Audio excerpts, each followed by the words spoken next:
ہر مسئلہ حل ہو جاتا ہے اگر بندہ بے شرم ہو تو۔ آئی جی اسلام آباد بار بار ہمیں یہ بتا رہے ہیں افغان شہریوں سمیت ہم نے پی ٹی آئی کے احتجاج سے 1000 بندہ گرفتار کر لیا۔ بندہ پوچھے افغان شہری اگر اسلام آباد میں رہ رہے تھے اور غیر قانونی طور پر رہ رہے تھے تو کیوں رہ رہے تھے اور اس کا ذمہ دار کون ہے، اور اگر پشاور میں بھی رہ رہے تھے اور غیر قانونی طور پر رہ رہے تھے تو اس کا ذمہ دار کون ہے؟ افغان شہری بارڈر کراس کر کے آئے اور بارڈر کراس کرنے کی اجازت دینے کی ذمہ داری پاکستان تحریک انصاف کی خیبر پختونخوا حکومت کے پاس تو نہیں ہے۔ وہ دور جو جنرل باجوہ کا تھا اس کو گزرے تو 2 سال سے زائد کا عرصہ گزر چکا ہے، جس دور میں بقول آپ کے عمران خان اور جنرل باجوہ نے اجازت دی تھی افغان شہریوں کو پاکستان میں دوبارہ آباد ہونے کی۔ تو آپ یہ مت بھولیں کہ جنرل باجوہ کے ساتھ تو تقریباً 6 مہینے سال شہباز شریف نے حکومت لینے کے بعد مل کر کام کیا ہے۔ تو کیوں اس دور میں انہوں نے جنرل باجوہ کو نہ کہا کہ آپ نے جن افغانوں کو بسایا ہے وہ غلط کیا ہے اور ان کو واپس لائیں؟ جب جنرل باجوہ آرمی چیف تھے اور شہباز شریف وزیر اعظم تھے تو اس وقت جنرل باجوہ سے کہتے شہباز شریف کے ان کو واپس بھجوانا ہے میں نے۔ اگر نہیں کہا تو جب جنرل باجوہ کو کرسی سے اتر گئے اور نئے جرنیل کے ہاتھ میں فوج کی کمان آ گئی تو ان کو کہتے کہ بھائی یہ جو افغانوں کو لا کر بسایا ہے پاکستان میں ان کو واپس بھیجو، یہ بھی نہیں کیا۔ اب ہر روز ہمیں آپ بتاتے ہیں کہ تحریک انصاف والے افغانوں کو لے کر اسلام آباد آ گئے، تو بھائی کیوں آ گئے؟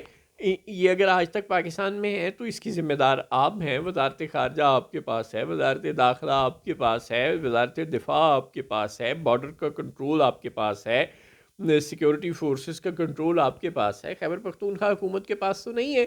تو اگر یہ لوگ آج تک پاکستان میں موجود ہیں تو اس کی تمام تر ذمہ داری تو وفاقی حکومت پر ہے۔ تو بجائے شرم کرنے کے، حیا کرنے کے، اپنی غلطی تسلیم کرنے کے، اگر یہ غلطی ہے تو آپ الٹا یہ ثابت کرنے کی کوشش کر رہے ہیں کہ تحریک انصاف والے غیر ملکیوں کو لے کر اسلام آباد آ گئے۔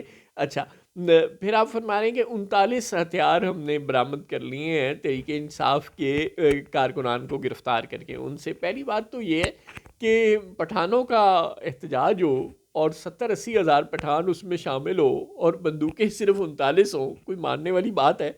اس سے تو صاف ظاہر ہوتا ہے کہ آپ جھوٹ بول رہے ہیں۔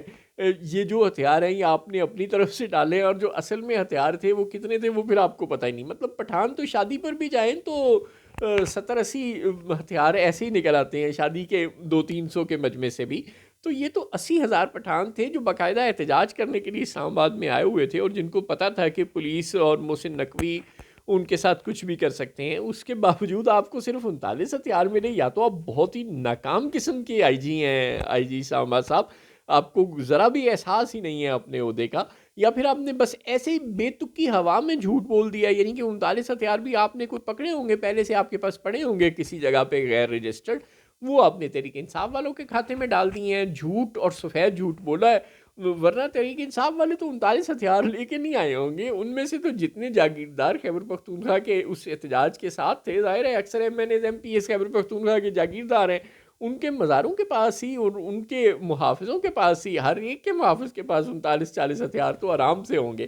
تو آپ جھوٹ ضرور بولیں، بے شرمی ضرور کریں، لیکن اتنی کہ کریں کہ کوئی یقین تو کر سکے۔ مطلب کوئی جھوٹ بھی تو کوئی تھوڑا سا ملتا جلتا سا بولے نا۔